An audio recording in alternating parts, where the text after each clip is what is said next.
Robinson wide open. Kaiden Robinson. Kaiden Robinson. Right side. Robinson got it over his shoulder. That's an athlete touchdown.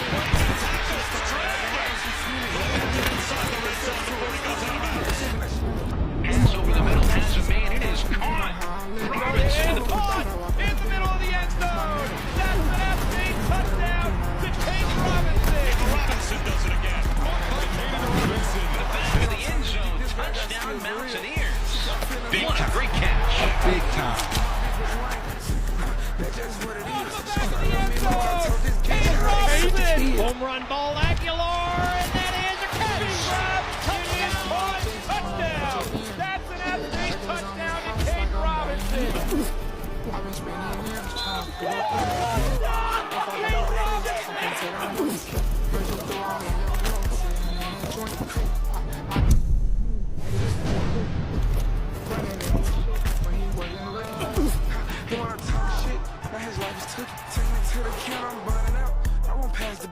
It was easy for real.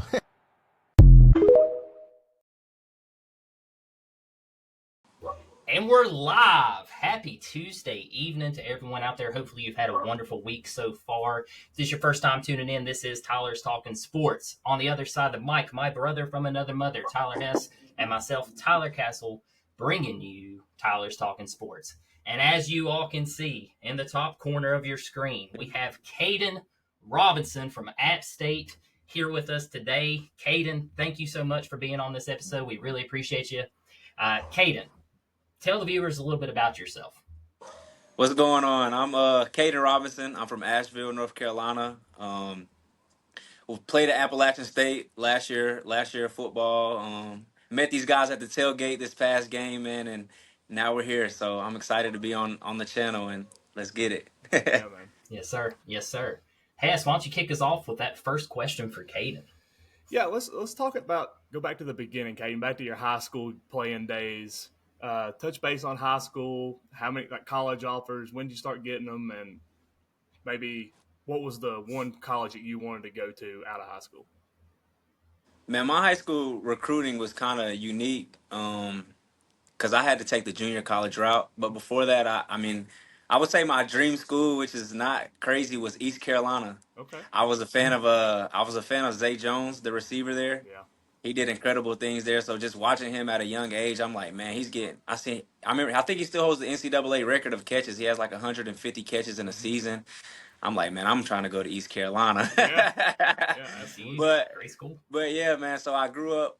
Well, I played running back all the way from little league till my junior year of high school football when I tore my ACL, and then I switched to receiver because schools were coming like, hey, have you ever thought about playing receiver, corner? And I'm like, and I wasn't that big at the time, you know what I'm saying? So I was like, yeah, I'll try receiver out, and I played receiver. And then I had a phenomenal senior year. Ended up not qualifying academically to go Division I. So at that time, it was either sign Division II or go junior college. And I was like, man, I know I can play Division I. Like, I'm gonna go get this thing another shot. If it doesn't work out and I have to sign D2, D2 will always be there. You know what I'm saying? Right. So I took the junior college route. I went to ASA College, ASA Brooklyn in New York. Had a really good freshman year, I would say. I racked in like 25 plus offers, I think, as a true freshman. Wow. And then COVID hit, so I got to save that year. Didn't get to play. I mean, it didn't count towards anybody, which was a blessing. So I only spent one season in New York, and I spent the whole COVID at home just training. And at the time, I committed to University of Central Florida. I thought it was the best option, best fit for me at that time. They graduated like 3 or 4 starters. I think 3 of them got opportunities in the NFL. 2 of them got drafted. So I was looking to go make an impact immediately. I was ready to play. Like, I was just at home the whole year, sitting through COVID. Like, man, I'm trying to go play. So I thought that was the best situation for me. End up being there, and the staff that recruited me, Coach Heupel, they left as soon as I got there. Like 2 weeks later, went to Tennessee. So I got stuck with a new staff who didn't really know much about me and kind of felt like they wanted to bring their own guys in, which, I mean, I get it. So I didn't understand it at the time. I was a younger guy and didn't know. And I'm like, man, what's going on? Am I not that good? Like, and then just having talked to my parents and family and friends, I'm like, man, I need to go play because this is like 2 years basically of me not playing since my freshman year, and I built a good relationship with my former staff and my old coaches at Appalachian State just through high school recruiting and junior college recruiting. And I remember my coach told me, he said, man, Kaiden, at App State, he said, it's the last time I'm offering you. Either you coming or you ain't. Oh wow. So man, Putting it pressure just on you. yeah, it just made sense just to go back home, go to App, and I got the App State in 2022. Had a good year there, and then I think the next year, the 2023 season, that's when I really took off. I had like 900 yards, 10 catches, and then last season was last season. I mean, I was having a good year, and then got hurt. Yeah. So that's kind of my story in a nutshell.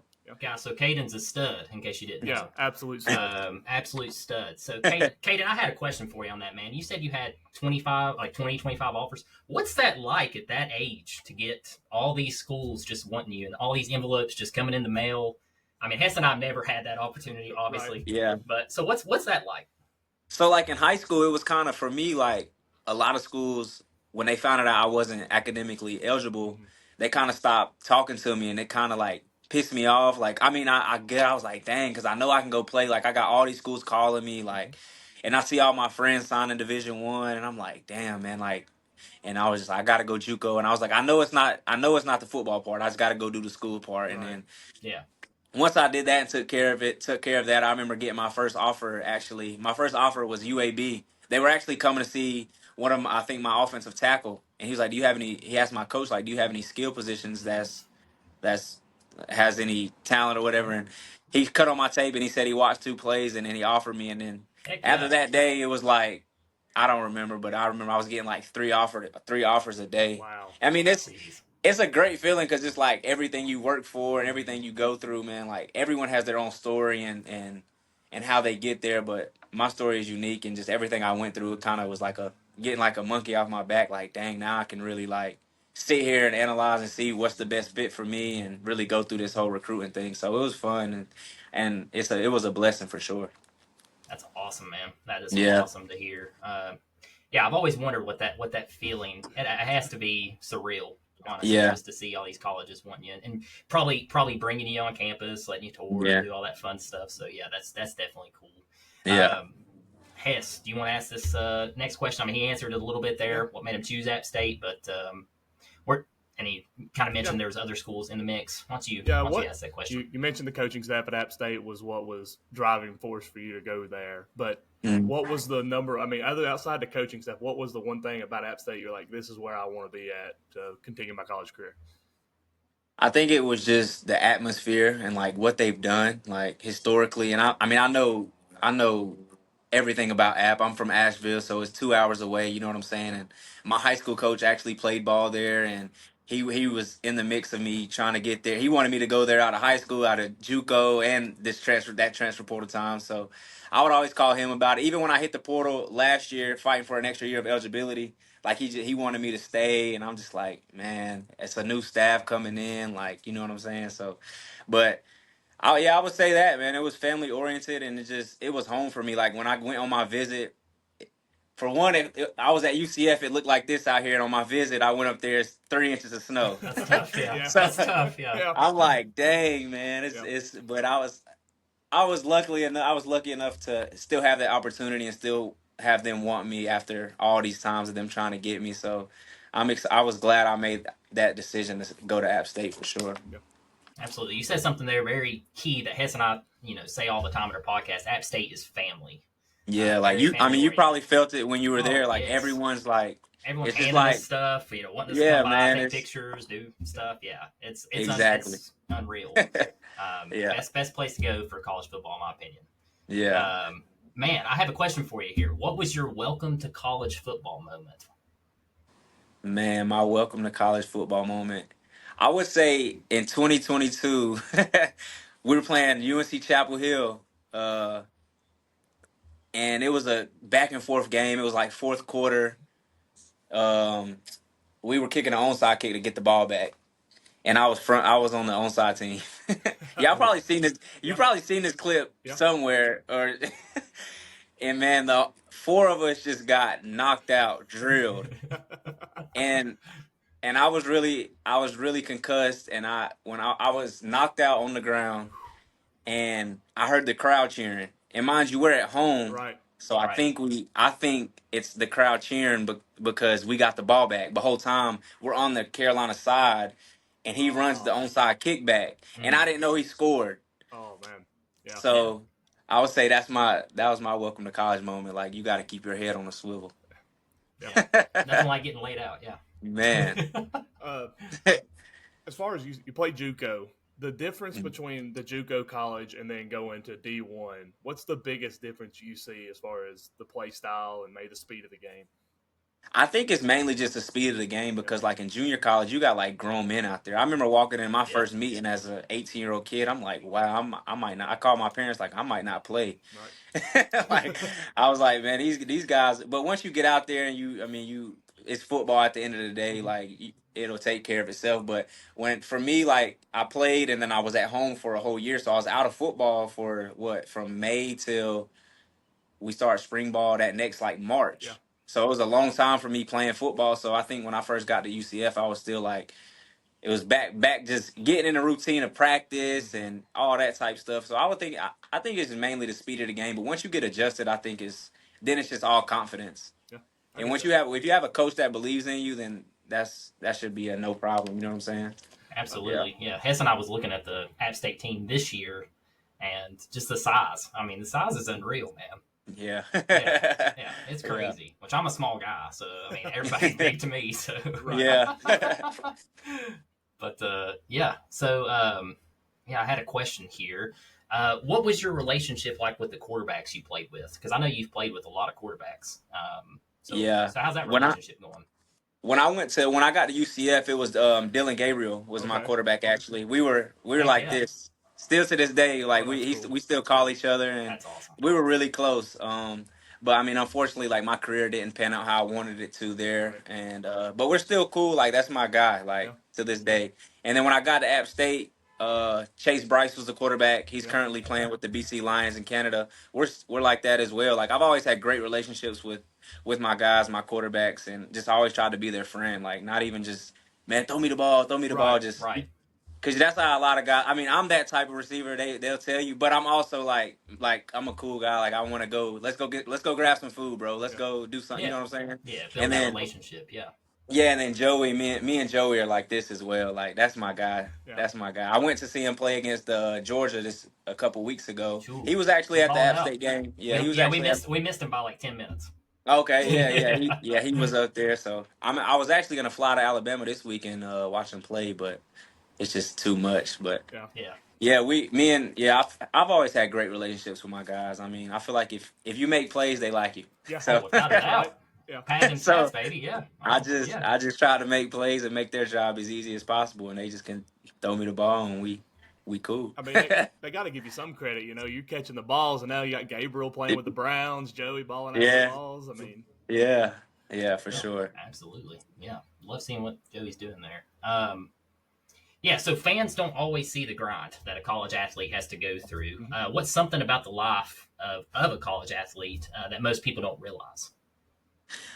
I was just talking about that with my parents, and I'm just like, man, people don't realize, like, you work out every day from January to September, every day besides Saturday, Sundays. And if you usually do extra work, that's your extra work days because it's on your own. I'm like, people don't realize how much time people put in for 12 opportunities. You know what I'm saying? You're only destined 12 Saturdays to play football. Right. And, like, people just don't realize how much work and sacrifice you put your body through just for them 12 opportunities. Like, and I didn't really realize. I mean, I realized it this past season is because I was like a senior and, like, hopefully coming out to the NFL, and then I got hurt, and then that's when I really started realizing, like, man, like, we really put a lot of work in just for 12 guaranteed opportunities, and people just don't realize that, and people will never realize that because you just never will know the things that an athlete goes through, and it's actually a lot. But yeah. So cool. So now, obviously, you're not playing because of the NCAA ruling. How did all that happen? Because you were going to transfer. I'm assuming you were going to follow Joey to UCLA and team up there. Yeah. What's the That would have been nice. Yeah, it would have been. Would you have followed him in Tennessee? I'll ask that. That'll be the second part of the question. Oh. But how is it right now? I mean, well, actually, just state the lawsuit. Like, how that all come about? Like, why was you denied? Yeah, so like the NCAA was very inconsistent of the ruling and like how they went about it. Because like a lot of people got accepted, a lot of people got denied. Well, Right. more people got accepted than denied, and it all depended on the judge you got. Yeah. So like the judge I got, he was just an older guy, didn't really like the landscape of college football now, like with how everything is. You know how college football Yes. is. Yeah. It's a mess. It is. It It is. is a But mess. It's changed a lot. Yeah, the last 5 yeah, years. but like yeah. he just, I guess he didn't. He was older, real old, and just didn't. And he denied me, and yeah, man, it's sad, but it's like, I mean, it's all right. I'll be fine. I got some other things in the works. So, but yeah, man, I was planning on teaming up with Joey at UCLA, and yeah, I was planning on Balling out, baby. Yeah. trying to. Yeah, I mean, I went there for him. You know what I'm Yeah. saying? Like that's all the way. Yeah. The first time I ever been in California, I went to visit Wow. Okay. UCLA and USC. Wow. So I went out there. He was like, "Bro, just come see it for yourself." So I was like, because I wasn't gonna go. I was like, "Bro, I'm," but he was like, "Just come see it," and I was like, "All right, I'll come out there." And I mean, that's a big trip from Boone, Asheville area. Yeah. I mean, yeah, so yeah. I was like, "All right," and then I was out there. He's like, "What do you think?" And we were just talking. I'm like, "Bro, I'm gonna come, bro. You're here, I'll come." Yeah. Yeah. It wasn't even nothing else. Like it was like they didn't have to sell me on a facility on anything else. Like I was like, my quarterback's here. Yeah. There He's you gonna go. be, I'm coming. Like that's what you know what I'm saying. The NIL. Everybody talks about the NIL and how it's. Mhm. Some people are like, oh, I love the NIL. Some people don't. As far as a college player and getting NIL deals, how's that process work? How do you go about making those deals? As far as like outside of your school, like outside with of, a, yeah. I mean, when you're getting like an NIL deal outside of like what you're getting paid through the collective at the school is just solely on like you and maybe like an NIL agent. If you're signed with like an NIL agent, they might just reach out to a lot of companies and say, "Hey, we have this kid. He's the star receiver on so and so university. Right. Would you like to give him a car Yeah. or Oh, give that's him a awesome. deal at That's not too Zaxby's?" bad. Yeah. And they just reach out like that, and they'll be like, "Hey, yeah, for sure, let's do it." And then that's just how it works. That's And crazy. you can either get paid or you do like they'll give you a car and they'll pay for the car, or man, it's crazy. That's It's crazy. That's wild. I was thinking It's about crazy. like Johnny Manziel and some of those players. Man, he would have made Like a I've listened killing. to him on a lot of podcasts, like talking about it, and I was like, damn. Yeah, Yeah. he would have made a killing. Yeah, yeah, without a doubt. Oh, Without right. a doubt. Like going Yeah. back to like the Reggie Bush days. Reggie would have just Oh yeah, Reggie Yeah. would have made a killing. Hey, Yeah, it's all them crazy. guys. wouldn't have lost his Heisman either. Granted, he got it Yeah, back, but Yeah, yeah. shoot. How did you evolve mentally and probably physically from your freshman year to your last snap? I think it's solely like on confidence. You know what I'm saying? Like, if you have a coach, I'm putting it like in football perspective. Yeah. Like, if you have a coach who believes in you and like don't give up on you, like I feel like you'll be a very successful athlete. You know what I'm saying? And that's what I had at App State. That's why I stayed at App State, because I'm like, these guys believe in me. These guys want me to be great, and they push me to be great. And I every day, like, that's just what I was around. So I think yeah, like if you have the confidence, like you'll be good. Yeah. Honestly, Confidence. to make the Guys, answer short, confidence. yeah.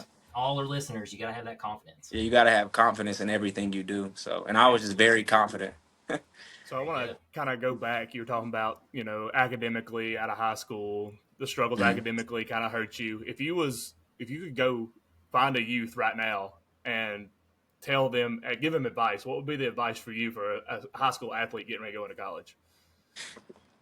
Do your schoolwork. Nah, just do your schoolwork, man, and work hard. Cause I think like if you work, like I went home maybe like a couple weeks ago, and I was working out at my high school, and my high school coach was there, and we were just talking about everything. And he's like, "Man, I'm glad you started like, cause really like I didn't really work hard in high school. Like I did what I just needed to do. Like I practiced and I'd go home and play video games and whatnot. Like I never would put in extra work. I just relied on my athleticism to get me by. And it always did in high school and stuff. But like I realized when I got like to UCF, I'm like, man, I gotta work. I gotta get better. Yeah. Like these guys out here are legit. So I think when I got there, because it took even through JUCO, like I worked hard in JUCO because I wanted to get out, but I didn't work as hard as I should have been working. You know what I'm saying? Yeah. And then COVID happened. I really wasn't I was already committed. I really wasn't as motivated as I should have been. And yeah, so when I got to UCF, I was already kind of behind the curve because I was out of football. I don't know, it just was a lot. And then that's when I really was like, it clicked. I'm like, man, I gotta get to it. I gotta work hard. So, and when I got to App State, like I had a successful career, but like I worked hard too. Like when I got there, I worked hard, and that's what I would say, man. You just gotta work hard and handle your business like a grown man. Honestly, It showed on the field. Absolutely. Yeah. It did, man. Yeah. Just for our listeners here, if you want to tell people what your future goals are, post App State, are you training for a shot at the next level? Do you want to give a little bit of background on that? Yeah, I'm definitely I'm training every day still. My goal is to definitely make it to the NFL still, and I think I have a really good shot. I just got to get healthy, get some film out there. My plan is to do the UFL come spring. Oh, okay. It's like March, April, May. It's like a 10-week season, Yeah. and it flows right into like rookie minicamp, OTA. So my plan is to get film and do really well in that season, and hopefully get that shot and be at somebody's camp next year, and then it's on me then. Yes, Yeah. sir. So. I love And it. I'm excited. I'm excited for the opportunity, and it'll all work out. Yeah, absolutely. We're rooting you on for sure. Yeah, Um, I appreciate it. Yes. hey, let's get that next question there. Well, outside of football and everything going on football, what is something you do your free time? What's a hobby you like to do just outside of the football? I'm like a sporty guy. Like I like to shoot basketball. I just like to work out. Like that's just what Staying active. that's what I've been doing. Like you know what I'm saying. For so long, I don't really know anything else. But and to be honest though, I'm also like a game freak. Okay. like What like I play games? I play video games. COD or what Call we of talking Duty, about? Oh, there we Warzone. go. Yeah. I'm a There dog. we go. There we go. I love it. I Yeah, love it. Warzone. But I just hopped on a little 2K, man. I started playing Okay. 2K because all my boys were like, man, just get 2K. So I started playing 2K, but deep down, I'm a Call of Duty guy. Yeah. Like Yeah, through and Hess through. and I growing up, we had dial-up internet, so we'd have to do split screen multiplayer Yeah. to play each other. So Yeah. going way back. For sure. Modern Yeah, Warfare I 2. love playing games though. Awesome. Love to hear that. You wouldn't realize a lot of athletes like they're game freaks. Look, I That's guess good though. I mean, it's like a relaxing, It's a mental Yeah, break. like but you you're just still yeah. competitive. Yeah. And it's cool because like I like playing the game because also like that's where I get to talk to my teammates from JUCO, Yeah. App State, UCF, back home. Like we all can just communicate and talk all like you know what I'm saying through the games, and that's what I like about it. You still get to keep them relationship with the guys that you can't really see anymore like that. Absolutely. Yeah. I like that. Guys, in case y'all didn't know, Kaden's he's at the beach pretty much. He's in Florida. So Yeah. we're jealous of that nice weather he's got there. Hess, do you want to hit us off with these last couple questions here? Yeah, we got some little rapid fire type questions. All right. What's your favorite pregame meal, and who's the toughest defender you ever faced? My favorite pregame meal, I would always just eat grilled chicken and green beans. Okay. Hardest defender I've ever faced. Hardest defender I've ever faced. Wow. There, There's nobody who was that good. nah, there is. They couldn't guard him. I'm just, They couldn't guard I'm him. just trying to think. It had to be like an out of conference kid. I would say the kid that Carolina had a really good tall, lanky corner. I can't think of his name. He's still there right now. I can't think of his name. He's pretty good though. Yeah. I think he's coming out this year. He's good. Okay. Nice. Okay. Yeah. Best stadium atmosphere. Texas A&M. Oh. Okay. 12th man. 12 man. Kyle Okay. Field. We beat him. Yes. Yes. Texas A&M. Is that the most memorable win that you've been a part of? Man, it's either that one or the next week when we played Troy. Yeah. And we won on the Hail Mary. I was going to ask you about the JMU overtime catch. Oh, I forgot about that game. That was they were undefeated, and y'all ended that. Yeah. Yep. That was all right. Yeah, it's just all right. That Just was all right. beat but, JMU, man, no big deal. I think the Troy one was Okay. crazy. Yeah. Yeah. Because it was home. You know what I'm saying? Right. Yeah. The JMU one was cool too because that like ended their Cinderella season. I think they were like 13-0 or something. Something, Or yeah, they were up 12-0. there. Yeah. 11. They were 11-0 at the time. Something like that. Yeah, I think you're right. Yeah. Yeah, and then that was a crazy one too. But the A&M game was also fun just because they were ranked sixth in the country at the time, and it was that whole trip was Oh, nuts. I'm sure. I don't doubt it. Yeah, Yeah. I don't doubt it one bit. Last one here for you, Kaden. We know you're a busy guy. Again, we appreciate you coming on the pod. If we're sitting down 5 years from now, where do you hope Kaden Robinson is in life? 5 years from now, I hope I'm on my second contract in the NFL. There we Okay. go. Heck There we yeah, go. man. Yeah, man. If Yeah. I'll I ask love one it. more. I know he said it was the last one, Oh, but if okay, you, yes. I want to ask it. If you could pick the NFL team, the destination that you want to be at, I know you'd be blessed to be anywhere, but if you could pick the one, where would you be? Pick the best.